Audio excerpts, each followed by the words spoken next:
प्यारे बच्चों, आज हम क्लास 7th की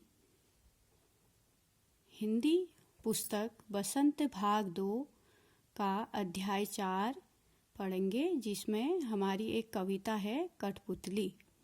प्यारे बच्चों, आपने कठपुतली नाम बहुत बार सुना होगा और कठपुतली का नाच भी बहुत बार देखा होगा।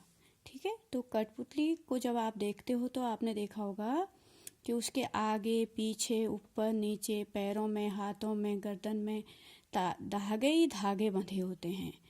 तो यह कविता हमें कठपुतली की जो पराधीनता है और उस पराधीनता के कारण कठपुतली कैसे अपने को मजबूर महसूस करती है और उन धागों से छूटना चाहती है, आज़ाद होना चाहती है और अपने मन की ज़िंदगी जीना चाहती है। इस कविता के माध्यम से हम कठपुतली के हृदय की उन बातों को समझेंगे जो वह मन ही मन सोचती है, मगर उसके जीवन में ऐसा हो नहीं पाता, क्योंकि उसका उठना, बैठना, चलना, नाचना सब कुछ किसी और के हाथों में होता है। ऐसा जीवन उसे पसंद नहीं है। तो अपने मन की इस व्यथा को इस कविता के माध्यम से, कठपुतली के मन की व्यथा को कवि भवानी प्रसाद ने दर्शाया है। ठीक है, तो इस कविता के लेखक भवानी प्रसाद मिश्र हैं, जिन्होंने कठपुतली के हृदय की व्यथा को दर्शाया है। तो कविता क्या कहती है? कठपुतली गुस्से से उबली, बोली ये धागे क्यों हैं मेरे आगे पीछे, इन्हें तोड़ दो, मुझे मेरे पाँव पर छोड़ दो। सुनकर बोली और कठपुतलियाँ कि हाँ, बहुत दिन हुए हमें अपने मन के छंद छुए। मगर पहली कठपुतली सोचने लगी, ये कैसी इच्छा मेरे मन में जगी। इस कविता के लेखक हैं भवानी प्रसाद मिश्र। ठीक है, तो कठपुतली कविता में कठपुतली क्या कह रही है? कठपुतली गुस्से से उबली, बोली ये धागे क्यों हैं मेरे आगे पीछे, इन्हें तोड़ दो, मुझे मेरे पाँव पर छोड़ दो। सुनकर बोली और कठपुतलियाँ कि हाँ, बहुत दिन हुए हमें अपने मन के छंद छुए। मगर पहली कठपुतली सोचने लगी, ये कैसी इच्छा मेरे मन में जगी। ठीक है, तो इस कविता का क्या अर्थ है? कठपुतली गुस्से में उबली, यानी कठपुतली को बहुत गुस्सा आया और वह बोली कि मेरे आगे पीछे ये धागे क्यों बंधे हैं, इन्हें तोड़ दो, मैं इन्हें तोड़ना चाहती हूँ, इनसे छूटना चाहती हूँ और मुझे मेरे पाँव पर छोड़ दो। कहने का तात्पर्य है कि मैं अपने स्वयं के पाँव पर खड़ी हो सकती हूँ, अपने स्वयं आत्मनिर्भर होना चाहती हूँ, किसी और पर आश्रित नहीं रहना चाहती हूँ और मैं स्वतंत्र होकर रहना चाहती हूँ। इन धागों को तोड़ दो और मुझे मेरे पाँव पर खड़े रहने दो। आगे क्या होता है? सुनकर बोली और कठपुतलियाँ कि हाँ, बहुत दिन हुए हमें अपने मन के छंद छुए। यह सुनकर, यानी पहली कठपुतली की बात सुनकर और कठपुतलियाँ भी कहने लगी कि हाँ, बहुत दिन हुए, हम बहुत दिन से गुलाम हैं, पराधीन हैं और हमने अपनी इच्छा अनुसार कोई कार्य नहीं किया है। तो पहली कठपुतली के मन में जब स्वतंत्रता की इच्छा जगी तो यह सुनकर और कठपुतलियाँ भी पराधीनता से मुक्त होने की बात कहने लगी और कहने लगी, हाँ, तुमने सही कहा, बहुत दिन हो गए हमें ऐसे ही ज़िंदगी जीते हुए और कभी हमने अपनी इच्छा अनुसार काम नहीं किया, यानी कि हम अपनी इच्छा अनुसार कार्य करना चाहते हैं, आज़ाद होना चाहते हैं, यह और कठपुतलियाँ भी कहने लगी। लेकिन फिर क्या हुआ? मगर पहली कठपुतली सोचने लगी, ये कैसी इच्छा मेरे मन में जगी।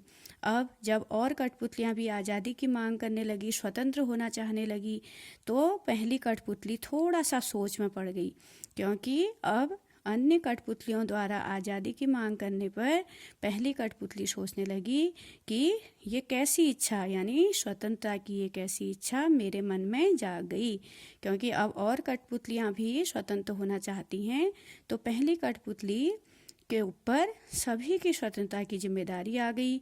अब वह थोड़ा सा ठिठक गई और सोच समझकर कदम उठाना चाहती है, क्योंकि हो सकता है कि इन धागों से छूटने के बाद कठपुतलियों का जो जीवन है वो कहीं मुश्किल में न पड़ जाए, इसलिए पहली कठपुतली स्वतंत्र होना तो चाहती है मगर सोच समझकर अब कोई कदम उठाना चाहती है, क्योंकि अब सभी कठपुतलियों की जिम्मेदारी भी उसके ऊपर आ गई है। ठीक है, तो इसके अनुवाद को अब हम एक बार और इसके अनुवाद को पढ़ेंगे। कठपुतली कविता कवि भवानी प्रसाद द्विवेदी द्वारा लिखी गई एक हृदय को स्पर्श करने वाली कविता है। कठपुतली को अपनी पराधीनता पर अत्यंत क्रोध आता है। वह गुस्से से कहती है कि मेरे आगे पीछे ये धागे क्यों हैं? इन धागों को तोड़ दो। मैं अपने पाँव पर खड़ी हो सकती हूँ। मैं आत्मनिर्भर होना चाहती हूँ और अपनी इच्छा अनुसार जीना चाहती हूँ। कठपुतली कहती है कि मैं इन धागों के सहारे नहीं रहना चाहती। कोई और मेरे चलने फिरने उठने बैठने को निर्धारित करे, ऐसा कठपुतली नहीं चाहती। वह चाहती है कि वो अपनी इच्छा अनुसार जिए, अपने पाँव पर खड़े हुए।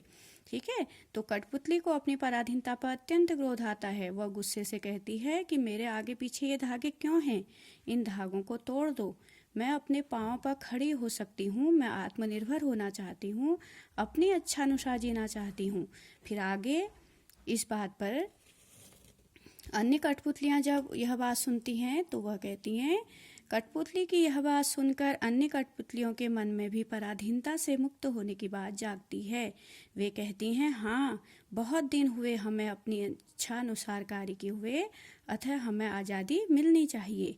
अब आगे जब पहली कठपुतली की बात, स्वतंत्रता की बात सभी कठपुतलियों को अच्छी लगती है तो अन्य भी बोलने लग जाती हैं कि उनके मन में भी पराधीनता से मुक्त होने की बात जागती है। वे कहती हैं, हाँ, बहुत दिन हुए हमें अपनी इच्छानुसार कार्य करे हुए, अतः हमें आज़ादी मिलनी चाहिए।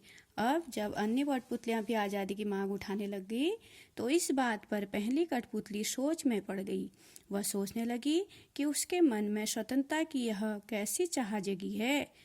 सभी कठपुतलियों में स्वतंत्र होने की चाह जगने पर पहली कठपुतली पर भी सभी की स्वतंत्रता की जिम्मेदारी आ जाती है और वह सोच समझकर कदम उठाना चाहती है और जल्दबाजी में नहीं। ठीक है, तो इस कविता के अनुवाद में हमने देखा कि कठपुतली कविता भवानी प्रसाद द्विवेदी द्वारा लिखी गई एक हृदय को स्पर्श करने वाली कविता है। कठपुतली को अपनी पराधीनता पर अत्यंत क्रोध आता है। वह गुस्से से कहती है कि मेरे आगे पीछे ये धागे क्यों हैं? इन धागों को तोड़ दो। मैं अपने पाँव पर खड़ी हो सकती हूँ। मैं आत्मनिर्भर होना चाहती हूँ, अपनी इच्छा अनुसार जीना चाहती हूँ। कठपुतली की यह बात सुनकर अन्य कठपुतलियाँ के मन में भी पराधीनता से मुक्त होने की बात जागती है। वे कहती हैं कि हाँ, बहुत दिन हुए हमें अपनी इच्छा अनुसार कार्य किए हुए, अतः हमें आज़ादी मिलनी चाहिए। इस बात पर पहली कठपुतली सोच में पड़ गई। वह सोचने लगी, उसके मन में स्वतंत्रता की यह चाह कैसी जगी। सभी कठपुतलियों में स्वतंत्र होने की चाह जगने पर पहली कठपुतली पर सभी की स्वतंत्रता की जिम्मेदारी आ जाती है। अब वह सोच समझकर कदम उठाना चाहती है। तो प्यारे बच्चों, यह कविता कठपुतली नामक कविता भवानी प्रसाद मिश्र द्वारा लिखी गई है। मैंने आपको इस कविता का पाठन किया और उसके बाद कविता पाठ के बाद इसका अनुवाद आपको बताया। अगर आपको मेरे समझाने का यह तरीका पसंद आया तो मुझे उम्मीद है आप सब मुझे सब्सक्राइब करेंगे।